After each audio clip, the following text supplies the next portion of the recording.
Good day, everyone. Dennis Speigel here. We all know our industry lives on repeat visitation, and repeat visitation is driven by capital spending for new product. But the question that might be on your mind today is, should I spend my money on new attractions when I'm surrounded by so many unknowns? Or how much should I spend to make sure I'm able to keep my park open and operating? So let's talk about capital investment and what that means. There have been several fundamental principles that have ensured our success as an industry. And one of these is a strong emphasis on capital spending, or CAPEX. Committing to the reinvestment of monies into major capital expenditures is done not only to maintain and increase the value of assets, but primarily to draw visitors, both new and returning. Historically, amusement and theme parks globally have regularly embraced CAPEX programs. Past CAPEX spending has totaled over $1 billion in recent years, ranging from 6% to 25% of revenues generated. Major capital spending for attractions is generally done annually or every other year and must be regularly planned in advance. Now, many major attractions were postponed once COVID hit. As we get ready for the 2022 season, even in the midst of new COVID variants, high gas prices, high inflation, and a war, our industry is experiencing something we haven't felt in the past 2 years, and that being hope and a positive outlook as new attractions are finally coming online for 2022. The fact of the matter is, operators are still spending, and spending in a big way.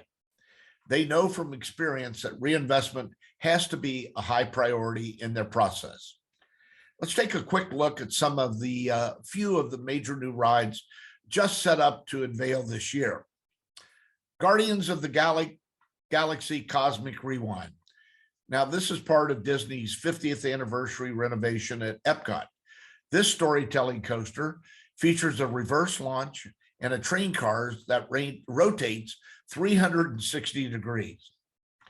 Wonder Woman, Flight of Courage, an innovative single rail coaster from Rocky Mountain Construction, where riders straddle a monorail track.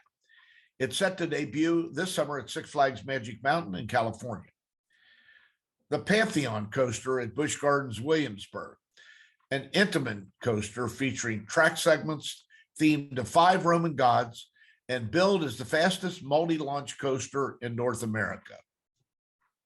Six Flags Over Texas will get the first mock Power Splash launch shuttle coaster in North America when it debuts Aquaman Power Wave.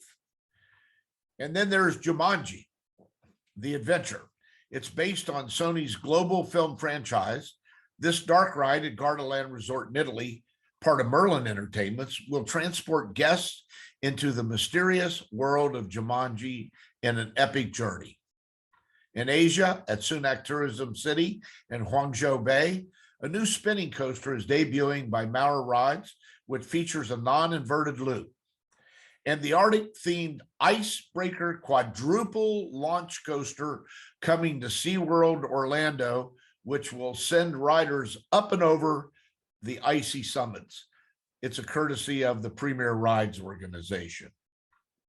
Now, these are only a few of the most anticipated attractions to arrive this year, and they represent the magnitude of CAPEX spending we're seeing from the major operators for 2022. SeaWorld is debuting 4 new coasters across its lineup, allocating $150 million in core capital expenditures. Cedar Fair plans to spend between $175 and $200 million to improve its guest experiences this year. Amazing. And Six Flags has said it's allocated an average of 8% of its revenues on new capital for this season. So this level of spending bodes well for the developers, the operators, and the ride and attraction vendors and suppliers who continue to create dynamic and innovative experiences that our guests love and enjoy every year. The principle to remember is this: whether you're a small, medium, or large operator, In order to attract new and returning guests, you have to commit to a short and long-term CAPEX program. Yes, you want to make every dollar count and make sure you receive value for your money spent.